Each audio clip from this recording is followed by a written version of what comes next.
மேல் ஒருவரும் இல்லையே, எல்லோருக்கும் மேலாக உயர்ந்தவர். உமக்கு மேல் ஒருவரும் இல்லையே. அல்லேலூயா, அல்லேலூயா, அல்லேலூயா, ஆமென். அல்லேலூயா, அல்லேலூயா, அல்லேலூயா, ஆமென். ஒருவரால் சிருஷ்டிக்கப்படாமலே தாமாக என்றென்றும் இருப்பவர் ஒருவர். கர்த்தருக்கு ஸ்தோத்திரம். இது தேவன் நமக்கு ஏற்படுத்திய நாள், கர்த்தர் உண்டாக்கின நாள். இதிலே களி கூர்ந்து மகிழ கடவோம். நமக்கு வாரத்தில் 7 நாட்கள் உண்டு. 6 நாட்கள் நீங்கள் உங்கள் வேலையெல்லாம் பாருங்கள். உங்கள் வேலையெல்லாம் பாருங்கன்னு கூட சொல்லும்போது எந்த வேலையும் பார்க்கலாமான்னா சாராயம் வைக்கலாமா?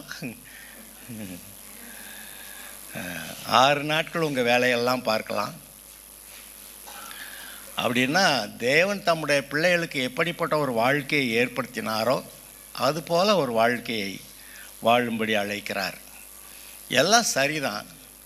பிசாசு நுழைய வரைக்கும் வாழ்க்கையெல்லாம் நல்லா இருந்தது. பிசாசு நுழைஞ்ச உடனே வாழ்க்கை வித்தியாசமாக மாறிடுச்சு. அது வரைக்கும் கர்த்தரை மையமாய் கொண்டிருந்த ஜனங்களுடைய வாழ்க்கை 6 நாளும் அவங்கவுங்க வேலையை செய்யலான்னு சொல்லியிருந்தா கூட பைபிளில் நீங்கள் பார்த்தீங்கன்னா பொதுவாக அவர்கள் விவசாயம் செய்கிறவர்களாக இருந்தார்கள். அவங்கவுங்களுக்கு இந்த தேசத்தை பகிர்ந்து கொடுக்கணும்னு சொன்னாங்க. அப்புறம் சின்ன சின்ன தொழில்கள் செய்கிறவங்களும் இருக்க தான் செஞ்சாங்க. ஆனால் பொதுவாக விவசாயம் செய்யக்கூடிய சமுதாயமாய் அவர்கள் இருந்தார்கள். அதனால் அவர்களுக்கு ஏற்ற காலத்தில் மழை பெய்ய வைக்கிறதுக்கும் அவர் கவனமாக இருந்தார். முன்மாறி பின்மாறி எல்லாம் சொல்கிறாரு. 7வது நாள் கர்த்தருடைய நாள், ஓய்வு நாள். பழைய ஏற்பாட்டில் அதை ஓய்வு நாள் என்று சொல்லியிருக்கிறது. புதிய ஏற்பாட்டில் இது கர்த்தருடைய நாள், வாரத்தின் முதலாம் நாள் அப்படின்னு நம்ம வர்றோம். நம்முடைய வாழ்க்கையிலே இந்த வாரத்தின் முதலாம் நாள் கர்த்தருடைய நாள். இது நம்முடைய பார்வையிலே மிகவும் அருமையாய் இருக்க கடவுது. அந்த 10 கற்பனைகளை வாசிச்சிங்கன்னா அதில் ஓய்வு நாளை பரிசுத்தமாய் ஆசரிக்க நினைப்பாயாக. ஓய்வு நாள், அது பழைய ஏற்பாட்டில் ஓய்வு நாள். இப்போ வாரத்தின் முதலாம் நாள் ஞாயிற்றுக்கிழமை. அது சனிக்கிழமை, இன்றைக்கி நமக்கு ஞாயிற்றுக்கிழமை. அதை பரிசுத்தமாய் ஆசரிக்க நினைப்பாயாக. அப்போ அந்த ஒரு நாள் மட்டும் பரிசுத்தமாக இருந்தால் போதுமா அப்படின்னா இல்லை. 6 நாட்களும் தேவன் நமக்கு எப்படிப்பட்ட ஒரு வாழ்க்கையை ஏற்படுத்தினாரோ அப்படிப்பட்ட ஒரு வாழ்க்கையை தான் வாழ்கிறோம். அவர் எப்படி நம்மை உண்டாக்கினார், அவர் எப்படி அவர் சாயல் ரூபத்தில் எழுதியிருக்கே, அவர் எப்படி ஒரு குடும்பமாக இருக்கிறாரோ அதுபோல் மனுஷனை உண்டாக்கும் போதும் குடும்பமாக தான் உண்டாக்கினார். ஆணும் பெண்ணுமாக, கணவனும் மனைவியுமாக பிள்ளைகளை பெற்று குடும்பமாய் வாழும்படியாக அப்படி ஏற்படுத்தினார். அப்படி தான் இருக்கிறாங்க. தேவன் ஒரு குடும்பம்னு புரிந்து கொள்ள வரைக்கும், தேவனுடைய குடும்பம்னு புரிந்து கொள்ள வரைக்கும் இயேசுவை பற்றி அந்த ஆராய்ச்சியாளர்கள், வேத வல்லுநர்கள் அப்படிலாம் கேட்டிங்களே, பலவிதமான யோசனைகளை சொல்லியிருக்கிறாங்க. அதில் பிதாவும் இயேசுவும் சமமா, மனுஷன் எப்படி அப்படின்னு ஒரு கேள்வியை கேட்டுட்டு இந்த வேத வல்லுநர்னு சொல்கிறவங்க அவங்க ஐடியாவுக்கு தோணுனபடியெல்லாம் சொல்லி வச்சுட்டாங்க. அதை படிக்கிறதுக்குன்னு ஒரு சப்ஜெக்டே, பாடமே ஒன்று இருக்குது, கிரைஸ்டாலஜி. பயாலஜி, பயோன்னா உயிரினங்களை பற்றி படிக்கிறது. அப்படி ஒவ்வொரு பாடத்துக்கும் அப்படி அந்த லாஜின்னு வந்துச்சுன்னா அதை படிக்கிற பாடம். கிரைஸ்டாலஜி, கிறிஸ்துவை பற்றி படிக்கிற ஒரு பாடம், ஒரு சப்ஜெக்ட். அதில் எழுதியிருக்கிறதெல்லாம் வாசிச்சிங்கன்னா நமக்கு இவங்கெல்லாம் வேத வல்லுநர்களா அப்படின்னு நினைக்கிற அளவுக்கு அவங்க வேத வல்லுநர்கள்னு சொல்லி தான் அதெல்லாம் எடுத்து போட்டிருக்கிறாங்க. ஆனால் நாம் எடுத்து வாசித்தோம்னா என்ன லூசுத்தனமாக ஒவ்வொன்றும் ஒருத்தன் சொல்லிகிட்டு இருக்கிறான் அப்படின்னு நமக்கு தெரியும். ஆனால் நம்ம இப்போ தான் நான் சொன்னேன், இந்த வருஷங்கள்லாம் கணக்கீடுகள் வித்தியாசமாக இருக்குது. ஆனால் நீங்கள் தான் கடைசியில் முடிவு பண்ணணும். வேத வல்லுநர்கள் 3 சொல்லிட்டாங்க. அப்போ அதில் நீங்கள் ஏதோ ஒன்று தான் கண்டுபிடிச்சி எடுக்க முடியும். அதுபோல் இந்த கிறிஸ்துவை பற்றிய பாடமும் கூட பலவிதமான இதை சொல்லி வச்சுருக்கிறாங்க. ஒரு கேள்வி, நான் சும்மா ஒரு விளங்குற மாதிரி ஒன்று சொல்லிடுறேன், 10 நிமிஷம் முடிக்கணும். நான் பிதாவாகிய தேவனுடைய அவர் எப்படிப்பட்டவராக இருக்கிறாரோ அதுபோல் குமாரன் இருந்தாரா, அல்லது குமாரன் அவரை விட கொஞ்சம் குறைஞ்சவரா அப்படின்னு ஒரு கேள்வியை கேட்பாங்க. குறைஞ்சவர் தான் அப்படின்னு ஒருத்தர் சொல்லுவார், இல்லை சமந்தான்னு ஒரு ஆள் சொல்லுவார். தேவனுக்கு சமமாக இருப்பதை கொள்ளையாடின பொருளாக எண்ணாமல் அப்படின்னு அவர் சொல்லுவார். இல்லை இவர் குறைஞ்சதான் அப்படின்னு சொல்லுவார். மனுஷன் அதை விட தரம் கட்டவேன்னு சொல்லிடுவார். இப்படி சொல்லிடுவாங்க. ஆனால் நீங்கள் என்ன பண்ணுவீங்க? தேவன் மனுஷனை உண்டாக்கும்போது தமது ஜீவ சுவாசத்தை அவனுக்குள்ள ஊதி அவர் மனுஷனாக அப்போ அவர் என்ன மேய்க்கோ அதே மாதிரி நீங்கள் இருக்கீங்க அப்படின்னு அப்படி எழுதியிருக்கு. ஆனால் இவ்வளவு வசனங்கள் இருந்தாலும் அவங்க வேற ஒரு மாதிரி ஒன்று சொல்லுவாங்க. இங்கே தான் எல்லாரும் யாரெல்லாம் என்ன வேணாலும் சொன்னாலும் நம்ம சரியாக புரிந்து கொள்ள வேண்டியது அவசியமாக இருக்கிறது. நமக்கு தான் சொல்லியிருக்கேன், உங்களுக்குள்ளே இருக்கிற அபிஷேகம் உங்களுக்கு போதிக்கும். நீங்கள் சுத்த இருதயத்தோட பைபிள் வாசிச்சிங்கன்னா போதும், அது நல்லா விளங்கிடும். உள்ள பாவத்தையும் வச்சுக்கிட்டு நான் இப்படி தான் இருப்பேன், எங்கள் வீட்டு வகையறா எப்படி, எங்கள் ஊர் வகையறா எப்படி, எங்கள் அந்த முந்தின சபை காரங்கள்லாம் இப்படி, கர்த்தர் முன்னாடி உத்தம இருதயத்தோட சுத்த இருதயத்தோட வந்து பைபிள் வாசிச்சிங்கன்னா அவர் என்ன எழுதியிருக்கிறாரோ அது விளங்கிடும். பிதா எப்படி இருக்கிறாரோ அப்படி குமாரன் இருக்கிறாரு, அப்படி தான் மனிதனை உண்டாக்குனாருன்னு எழுதியிருக்கு. ஏதாவது வித்தியாசம் போட்டிருக்கா? தமது ஜீவ சுவாசத்தை அவனுக்குள்ளே ஊதினார், அவன் ஜீவாத்மாவானான். என்ன வித்தியாசம்? பிதாவுக்கும் இயேசுவுக்கும் என்ன வித்தியாசம்? இயேசுவுக்கும் மனுஷனுக்கு என்ன வித்தியாசம்? இதை புரிந்து கொள்ளாமல் தேவன் உயர்ந்து அங்கே இருக்கிறாருங்க, இயேசு கொஞ்சம் பக்கத்தில் கீழே இருக்கிறாருங்க, நம்ம தரமட்டத்தில் கிடக்கிறோமுங்க, நம்மெல்லாம் அவரை போய் பார்க்கவே முடியாதுங்க, எட்டவே முடியாதுங்க அப்படி சொல்லி இப்படிப்பட்ட ஒரு மனப்பான்மை ஜனங்களுக்குள்ளே, இப்படிப்பட்ட ஒரு மனப்பான்மை சபை மக்களுக்குள்ளே வந்து விட்டதுனால நம்ம கிறிஸ்துவை போல வாழ முடியும்னே நினைக்க மாட்டேங்கிறான். அவர் பரிசுத்தருங்க, நம்மெல்லாம் எந்த மூளைக்குங்க. ஆனால் அவர் சொல்கிறாரு, அவரே நமக்கு ஞானமும் நீதியும் பரிசுத்தமும் மீட்புமானார். இதை நம்ப முடியாதா? அதை நம்பினா நீங்கள் அவருடைய தளத்தில் நீங்கள் இருக்கிறீங்க. முதலாவது தேவன் தனியாக உட்காந்துருக்காரா? சிங்காசனத்தை உட்காந்துக்கிட்டு ஏய் நான் தான் தேவன் தள்ளிப்போ அப்படி சொல்லிட்டா அவர் கூட யார் இருப்பா? ஆனால் தேவன் அன்பானவர். அவருக்கு ஏதாவது அன்பு கூறுறதுக்கு என்னமாவது வேணும். ஒரு மீனாவது பிடிச்சி வச்சுக்கிட்டு, ஒரு குருவியாவது பிடிச்சி வச்சுக்கிட்டு அன்பு கூறுறதுக்கு ஒன்று வேணும். ஆனால் மீன் கூடயும் குருவி கூட அன்பு கூறுறது சரியான அன்பா? அங்கே தான் மனிதர்கள், பிள்ளைகள், குடும்பம் வருகிறது. அங்கே தான் இயேசுவானவர் தேவனுடைய குமாரன். அப்படி பார்க்குறீங்க. இன்றைக்கி நீங்கள் தேவனுடைய குடும்பத்தில் பிள்ளைகள்னு பார்க்குறீங்க. அப்போ தேவனுடைய பிதா, குமாரன், பரிசுத்த ஆவியானவர், இப்போ நீங்கள் 4 பேருமா சேர்ந்து ஒரு தளத்தில் இருக்கிறீங்க.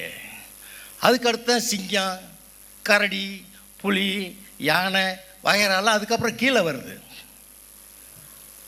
சின்ன கேள்வி, தேவதூதர்கள் எந்த தளத்தில் இருக்கிறாங்க? தேவனோட இருக்கிறாங்களா? பிதா, குமாரன், பரிசுத்த ஆவியானவர். நீங்கள் 4 பேர் இருக்கக்கூடிய அந்த தளத்தில் இருக்காங்களா தூதர்கள்? அவங்க அடுத்த லெவலுக்கு போயிடுவாங்க. ஏன்னா எந்த தூதனையாவது வந்து என் பக்கத்தில் உட்காருன்னு சொன்னாரா? அப்படின்னா என்ன அர்த்தம்? நீங்கள் அவர்கிட்ட போய் உட்கார்ந்துருக்கிறீங்க, அவங்க முன்னாடி வந்து தூதர்கள் வந்து என்ன ஒரு விவரத்தை சொல்லணும், சொன்னதை கேட்டு செய்யணும், அவ்வளோதான். அப்போ தேவனை காட்டிலும், தேவனுடைய குடும்பத்தை காட்டிலும் தூதர்கள் ஒரு படி குறைந்தவர்கள்.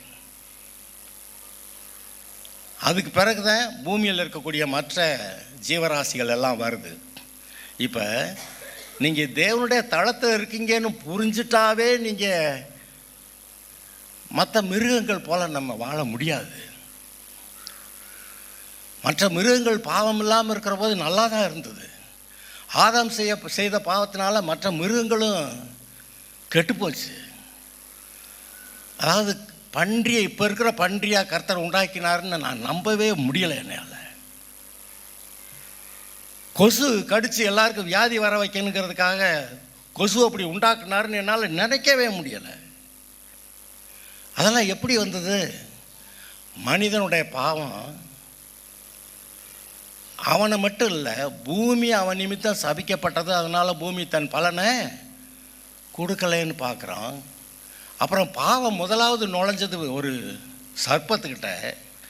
இன்றைக்கும் எந்த மிருகமெல்லாம் அந்த பாவத்துக்கு இடம் கொடுக்குதோ அதெல்லாம் மனுஷனுக்கு விரோதமாக வியாதி உண்டாக்குறதுக்கு, அசுத்தமான பன்றி போல். அதனால தான் கர்த்தர் சொல்கிறாரு, மிருகம் மாதிரி இருக்காத. மிருகம் மாதிரி இருக்கிறாங்க. இப்போ ஆடு மாடை பற்றி சொல்லலை, அவர் மிருகம் மாதிரி இருக்காத அப்படின்னு சொல்கிறப்ப பன்றி மாதிரி இருக்காத அப்படி சொல்ல வர்றாரு. நீங்கள் அந்தந்த தளத்தில் நீங்கள் இருக்கிறதை புரிந்து கொள்ளுங்கள். தேவன், பரிசுத்த ஆவியானவர், இயேசு, அவரோட கூட நீங்கள் 4 பேரும் ஒரு தளத்தில் இருக்கிறீங்க. அடுத்து தேவதூதர் ஒரு தளத்தில் வர்றாங்க. அதுக்கு அடுத்து மற்ற மிருகங்களெல்லாம், சிங்கம், புலி, கரடி எல்லாம் வருது. அது மட்டும் இருந்தால் போதுமா? சாப்பாட்டுக்கு பயிர் வகைகள் வேணும். அவர் நல்ல பழ மரங்களை படைத்தார், நல்ல பயிர் வகைகளை படைத்தார். பயிர் வகைகளை உங்களுக்கு கொடுக்குறேன்னு சொன்னார். அப்படி தான் இருந்திருக்கும். ஆனால் என்ன ஆகிப்போச்சு? இந்த பாவமெல்லாம் வந்து தான் அதுக்கப்புறம் பாவம் பெருகுச்சா. பெருகின ஒருபாடு நோவா காலத்து வெள்ளம் வந்துச்சா. அப்போ என்னன்னாக்க இதான் விழுந்து போன தூதர்களாக அதை சுத்தமாக காலி பண்ணணும், ராட்சதர்கள் அவங்களாம் இருக்கக்கூடாதுன்னு காலி பண்ணாரா. அதுக்கப்புறம் அந்த லெவலில் பார்த்திங்கன்னா மனுஷர்கிட்ட பாவத்தோடைய அளவு கொஞ்சம் கூட வந்துருச்சு. நோவா கூட வஸ்திரம் விலகி படுத்திருந்து கடைசிக்கு அவனுடைய குமாரனை விட்டுட்டு பேரனை சபிச்சிட்டான்னு வாசிக்கிறீங்க. அப்போ சாபம் பெருகுது. அதுக்கப்புறம் 120 வருஷம் ஆயிடுச்சு. அப்புறம் இப்போ தான் வாசிச்சிங்க, கேட்டிங்க, மோசே காலத்தில் 70 80 அவன் 70 80ன்னு சொல்லிவிட்டு 120 வருஷம் இருந்தான். ஹலோ, அவன் சொல்கிறத கேட்காதீங்க. அதாவது எதை கேட்கணும் எதை கேட்கக்கூடாது நமக்கு ஒரு அறிவு வேணுங்க. சொல்கிறதெல்லாம் கேட்டுக்கிட்டு இருந்தா சொல்கிறவன் சொல்லுவேன், கேட்குறவனுக்கு எங்கே போச்சு அப்படி கேட்பாங்களா இல்லையா? இன்றைக்கி 1000 பேர் சொல்லுவாங்க, ஆனால் கேட்குறவனுக்கு எங்கே போச்சு? அந்த பரிசுத்த ஆவியானவருடைய அபிஷேகம் நீங்கள் வஞ்சிக்கப்படாதபடிக்கு சரியாக புரிந்து கொள்ளும்படி பரிசுத்த ஆவியானவருடைய அபிஷேகம் உங்களுக்கு போதிக்கும்னு எழுதியிருக்கேன். இருதயத்தில் சுத்தமுள்ளவர்கள் பாக்கியவான்கள், அவர்கள் தேவனை தரிசிப்பார்கள்னு எழுதியிருக்கேன். எவர்கள் தேவனுடைய ஆவியினாலே நடத்தப்படுகிறார்கள் அவர்கள் தேவனுடைய புத்திரர்கள்னு எழுதியிருக்கிறதே. இதை கவனித்து சுத்த இருதயத்தோட நீங்கள் வருவீர்கள் என்றால் கர்த்தரை பிடித்து கொள்வீர்கள். அவருடைய தளத்தை விட்டு இறங்க மாட்டீங்க. சாதாரண தூதன் வந்து மிகாவேல், காப்ரியெல்லாம் பெரிய தூதன். நிறைய பேர் அந்த காலத்தில் நாங்கள், ஆண்டவரே ஒரு தூதனையாவது நாங்கள் பார்க்கட்டோம் ஆண்டவரே. கர்த்தரை தான் பார்க்க முடியல, ஒரு தூதனையாவது. அவன் யார்?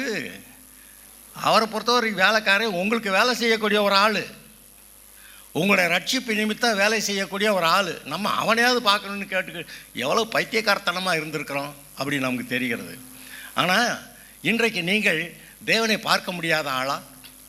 தேவனை நீங்கள் கண்ணார காண்கிறீர்கள். உங்களோட ஆவிக்குரிய மனிதனிலே நீங்கள் தேவனை பார்க்கிறீர்கள். உங்களோட மனக்கண்கள் திறந்திருக்கிறது. நீங்கள் தேவனை காண்கிறவர்கள். இங்கே தான் இந்த விசுவாசங்கிற ஒரு வார்த்தையே வருது. சரீர கண்ணால் பார்க்க முடியலைன்னாலும் எனக்கு தெரியும் என் தேவன் என்னை போல, அவரை போல நான் இருக்கிறேன். அவர் எனக்காக சொந்த குமாரனை தந்து என்னுடைய வாழ்க்கையை பரிசுத்தமாக்கியிருக்கிறாரு, பாவத்தை போக்கியிருக்கிறாரு, நான் கர்த்தருக்காக வாழ போகிறேன் அப்படிங்கிற அந்த உணர்வு எப்படி வருது? தேவனை பற்றி அறிகிற அறிவு, தேவனை காண்கிறதுனால, அவர் எப்படிப்பட்டவர்கள் தெரிகிறதுனால. அப்போ அந்த உள்ளான ஆவிக்குரிய அறிவு இருக்கே, அதுதான் விசுவாசத்தை உண்டாக்குது. சரீர கண்களில் பார்க்கறது விசுவாசத்தை உண்டாக்கலை. வியாதியா அவ்வளோதான், ஆள் காலி, அப்படிதான் நினைக்கிறோம். இயற்கையில் பார்க்கறதெல்லாம் உங்களோட வாழ்க்கை சீக்கிரமாய் முடிகிறது என்று சொல்லுகிறது. ஆனால் ஆவிக்குரிய வாழ்க்கையை பார்க்கும்போது தேவன் எப்படிப்பட்டவர் என்று, நீங்கள் எப்படி உண்டாக்கப்பட்டவர்கள் என்று, எதற்காக பூமியிலே வைக்கப்பட்டிருக்கிறீர்கள் என்று பார்க்கும்போது நான் இருக்க போகிறேன், என்னோடய வாழ்க்கையில் வருகிற இந்த வியாதிகளை மேற்கொள்ள போகிறேன், போராட்டங்களை மேற்கொள்ள போகிறேன், பிசாசுகளை ஜெயிக்க போகிறேன், நான் கர்த்தருக்காக வாழ போகிறேன் அப்படிங்கிற ஒரு தீர்மானம் எப்போ தேவன் யார் என்று, நீங்கள் யார் என்று உங்களை அறியும் போது. அதற்கு ஒரே ஒரு வழி இருதயத்திலே சுத்தமுள்ளவர்களாக இருப்பது. இதை இயேசுதான் சொன்னார், நான் சொல்லலை. இருதயத்திலே சுத்தமுள்ளவர்கள் பாக்கியவான்கள், அவர்கள் தேவனை தரிசிப்பார்கள். இயேசுதான் சொன்னார். அந்த பரிசேயர் சதுசேயரை பார்த்துட்டு, வேத வாக்கியங்களை ஆராய்ந்து பாருங்கள், அவைகளால் நித்திய ஜீவன் உண்டென்று எண்ணுகிறீர்களே, என்னை குறித்து சாட்சி கொடுக்கிறவைகளும் அவைகளே. அப்போ வேதத்தை ஒழுங்காக படித்தா, சுத்த இருதயத்தோடு படித்தா எல்லாம் விளங்கிடும். எனக்கு பைபிள் விளங்கலைன்னு ஒரு ஆள் சொன்னால் அந்த ஆளுக்கு இருதயம் சரியில்லை.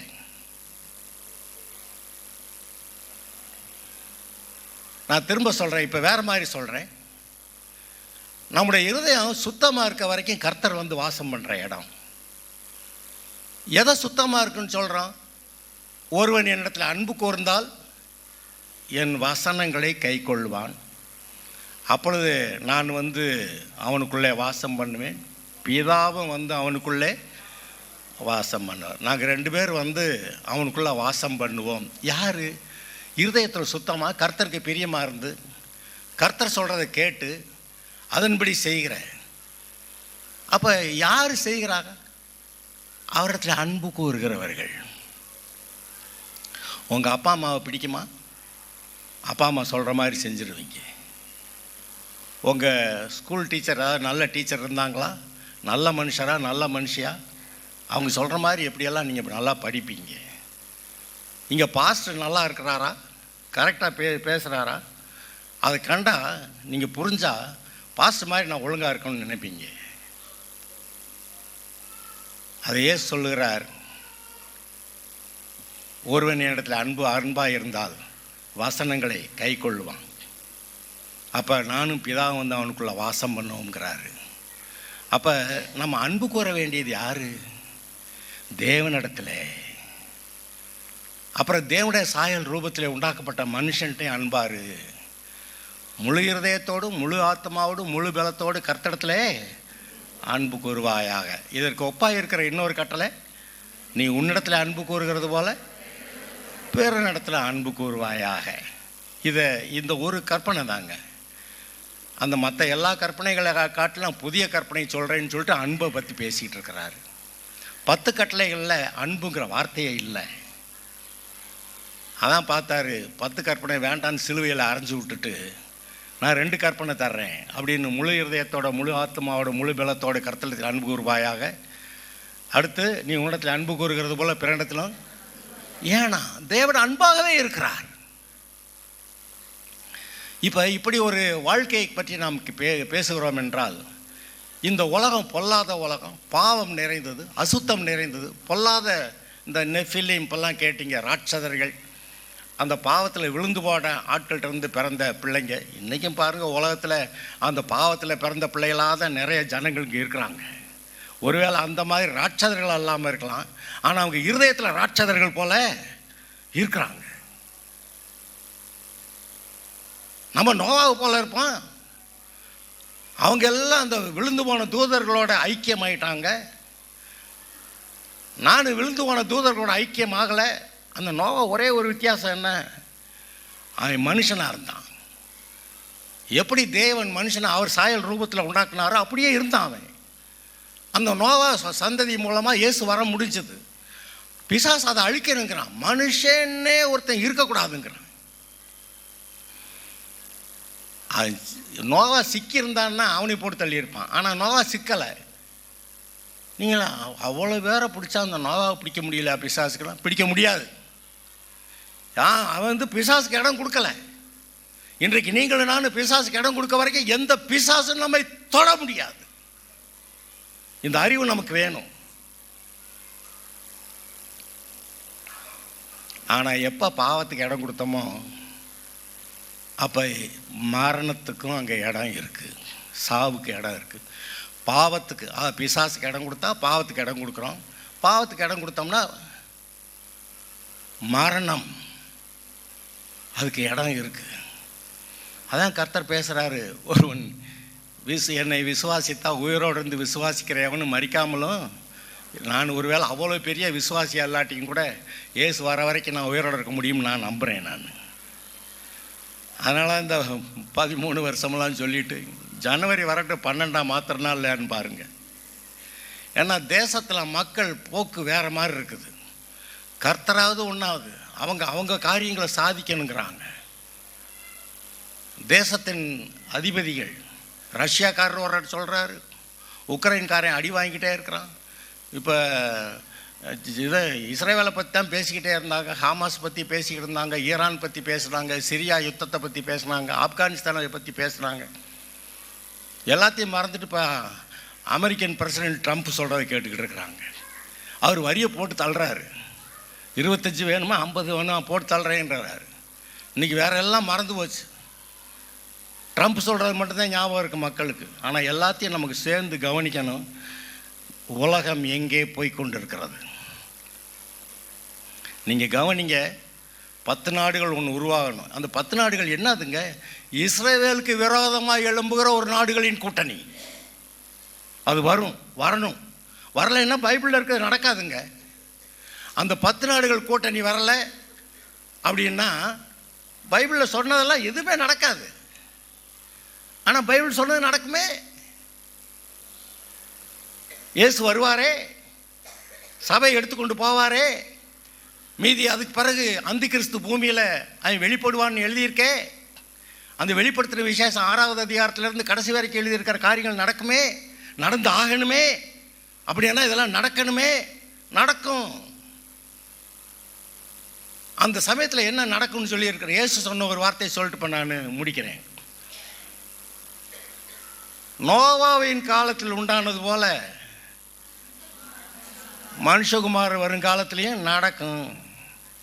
அவர் தான் சொன்னார், லோத்துவோடைய காலத்தில் நடந்தது போல நடக்கும். லோத்துவோடைய காலத்தில் என்ன, சோதம் குமாரா. நோவாவுடைய காலத்தில் என்ன, இந்த பெண்கள் தேவகுமாரனோட குமாரர்களோட சேர்ந்து ராட்சதர்களை உண்டு பண்ணது. இன்றைக்கு நான் சொன்னேன், உலக மக்கள்லாம் ராட்சதர்கள் மாதிரி, சரீரம்தான் நம்ம மாதிரி தோற்றம் இருக்கே ஒளி, இருதயத்தில் அவங்கெல்லாம் ராட்சதர்கள் மாதிரி அப்படி பாவத்தில், அக்கிரமத்தில், அசுத்தத்தில் கேடானவர்களை. நமக்கு சில ஆட்கள்கிட்ட பேசக்கூட மனசு வர மாட்டேங்குது. பேச்சுக்களை குறைக்க வேண்டிய அவசியம் வருது. ஏன்னா அவங்களோட பேச முடியாது நம்மளால். அவங்க வாழ்க்கையே வேறு, அவங்க உலகமே வேறு. அவங்க ஒரு பாவ உலகம், ஒரு அசுத்த இச்சையான தாறுமாறான பொல்லாங்கான, அடுத்தவங்களை போட்டு மிதிக்கணும். கர்த்தர் மனுஷனை ஒரு குடும்பத்துக்கு தலைவனாக வச்சது குடும்ப காரியங்கள் எல்லாத்தையும் நல்லா கவனித்து நல்லா இருக்குதான்னு பார்க்கறதுக்கு. அதுக்கு தான் தலைவன். மனைவியை போட்டு அடிக்கிறதுக்கு இல்லை, எல்லாத்தையும் ஆட்டி வைக்கிறதுக்கு கிடையாது. தலைவன்னா அவனுடைய பொறுப்பில் கொடுத்துருக்கக்கூடிய எல்லா காரியங்களையும் ஒழுங்காக நல்லா இருக்கான்னு பார்க்கணும். அதுக்கு தான் கர்த்தர் கொடுத்துருந்தார். இன்றைக்கு நம்மை எதற்காக வைத்திருக்கிறாரோ அதை நாம் செய்ய வேண்டும். அதற்காக ஒரே ஒரு வார்த்தையை சொல்கிறேன், கிரைஸ்ட் சென்டர்டு லைஃப். கிறிஸ்துவை மையமாக கொண்ட வாழ்க்கை. கிறிஸ்துவை மையமாக கொண்ட வாழ்க்கை நமக்கு தேவை. உலகத்தில் பலவிதமான வாழ்க்கை இருக்கிறது. ஆனால் நம்முடைய வாழ்க்கை கிறிஸ்துவை மையமாக வைத்து நடத்தப்படுகிறதா? நீங்கள் இங்கே இருக்கிறீங்க, கர்த்தரை நம்பினதுனால இந்த ஞாயிற்றுக்கிழமை நீங்கள் இங்கே இருக்கிறீங்க.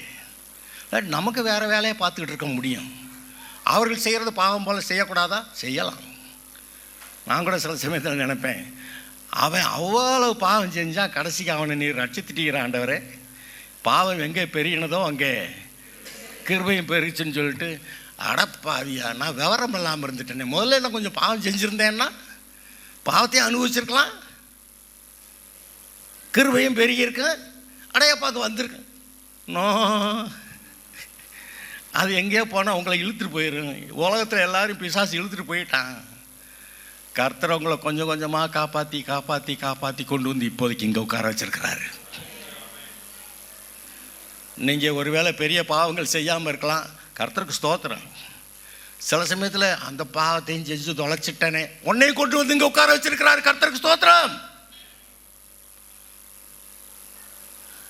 இப்போ விசுவாசிகள்லாம் கிறிஸ்துவை போல, நீங்கள் கிறிஸ்துவை போல உங்கள் வாழ்க்கை அமையணும்.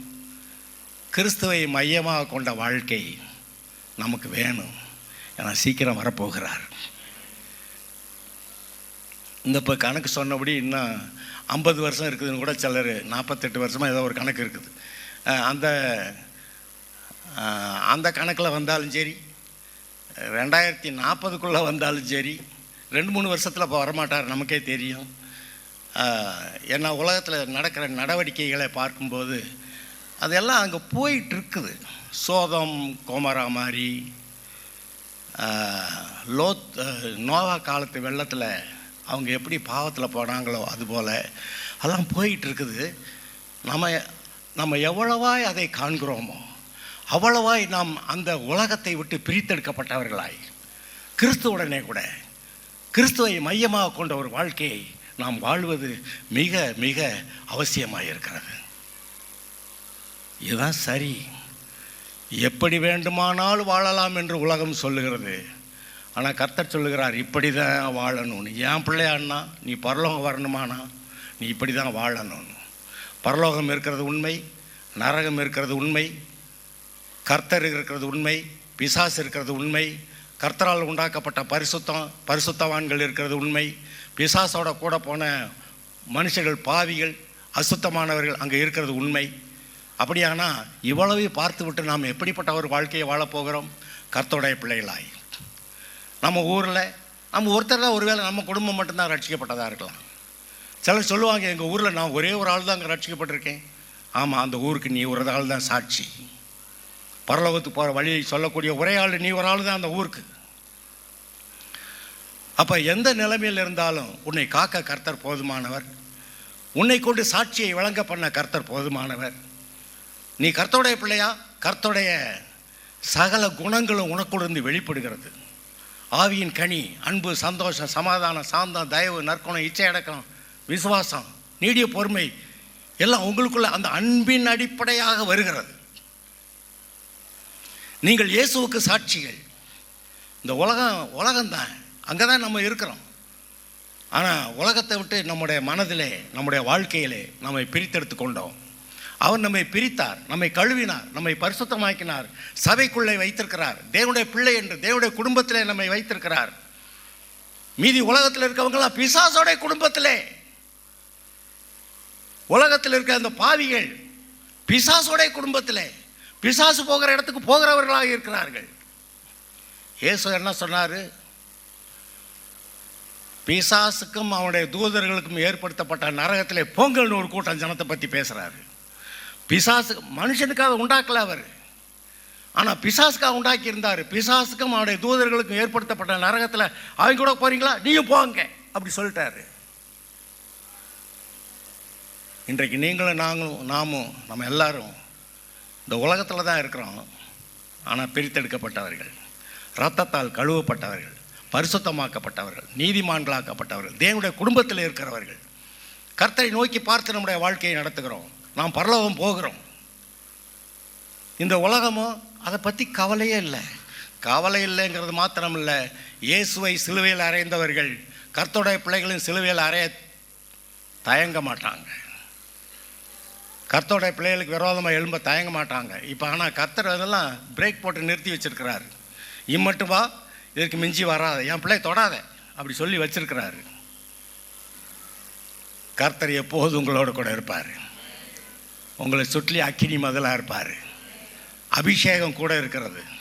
அபிஷேகம் நுகத்தை முறிக்கக்கூடியது, உங்களுக்கு ஜெயம் கொடுக்கக்கூடியது, உங்களை ஆசீர்வாதமாய் வைக்கக்கூடியது. அல்லேலூயா. கர்த்தர் போதுமா? கர்த்தருக்காக வாழலாமா? இந்த உலகத்தை விட்டு பிரித்தெடுக்கப்பட்டவர்களாக வாழலாமா? அல்லேலூயா.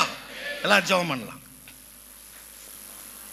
கர்த்தாவே, நீர் எங்களுக்கு கொடுத்த இந்த நல்ல நாளுக்காக உமக்கு நன்றி. நாங்கள் ஒன்றும் இல்லை, எங்களை உண்டாக்கினீர், பிரித்தெடுத்தீர், ரட்சித்தீர். இன்றைக்கு நாங்கள் உம்முடைய சமூகத்தில் வந்திருக்கிறோம். இந்த ஓய்வு நாள் அல்லது வாரத்தின் முதலாம் நாள் கர்த்தருடைய நாள் என்று சொல்லி நாங்கள் உம்முடைய சமூகத்தில் வந்திருக்கிறோம். உம்மை நோக்கி பார்க்கிறோம், உமக்கு காத்திருக்கிறோம். ஆதலால் பிழைப்போம். ஏனென்றால் எங்களை பிழைக்க வைக்கிற, எங்களை ஆசீர்வதிக்கிற, எங்களுக்கு ஜெயம் கொடுக்கிற, எங்களுக்கு நன்மையை தருகிற, எங்களை வாழ வைக்கிற எங்கள் தேவன் எங்களோடு கூட இருக்கிறீர். உமக்கு நன்றி ஆண்டவரே. எங்களுடைய வாழ்க்கை உமக்கு மகிமையாக இருக்க கடவுது. நீர் நடத்துவீராக. இங்கே வந்திருக்கிற உடைய பிள்ளைகளை, குடும்பங்களை கர்த்தர் ஆசீர்வதிக்கும்படியாக ஜெபிக்கிறேன். கர்த்தருடைய கரம் ஒவ்வொருவர் மேலும் அமரட்டும். உம்முடைய ஆசீர்வாதம் வரட்டும். உம்மை காண்கிற கண்கள், காண்கிற பிரகாசமான கண்கள் உண்டாகட்டும். உம்மை பின்பற்றி வரட்டும். உம்முடைய நன்மைகளை, வானத்துக்குரிய பூமிக்குரிய ஆசீர்வாதங்களை பெறட்டும். இந்த உலகத்தில் இருக்கிற ஜனங்களுக்கு சாட்சியாக இருக்கட்டும். இவர்கள் மூலமாய் ஒரு கூட்டம் ஜனங்களை ரட்சிக்க நீர் ஆயத்தமாக இருக்கிறீர். நன்றி கர்த்தாவே. நீர் நடத்துவீராக. உடைய பிள்ளைகளுடைய வாழ்க்கையிலே கர்த்தர் மகிமைப்படுவீராக. இயேசுவின் நாமத்தில் வேண்டுகிறோம் பிதாவே. என் ஆத்மாவே கர்த்தரை ஸ்தோத்திரி, என் முழு உள்ளமே பரிசுத்த நாமத்தை ஸ்தோத்திரி. என் ஆத்மாவே கர்த்தரை ஸ்தோத்திரி. கர்த்தராகிய இயேசு கிறிஸ்துவுடைய கிருபையும் பரிசுத்த ஆவியானுடைய ஐக்கியமும் அனைவரோடு கூட என்றென்றும் இருப்பதாக. ஹல்லேலூயா. வரக்கூடிய கிறிஸ்மஸ் கேரல் டேக்காக நீங்கள் ஆயத்தமாகலாம். கர்த்தர் உங்களை ஆசீர்வதிப்பார்.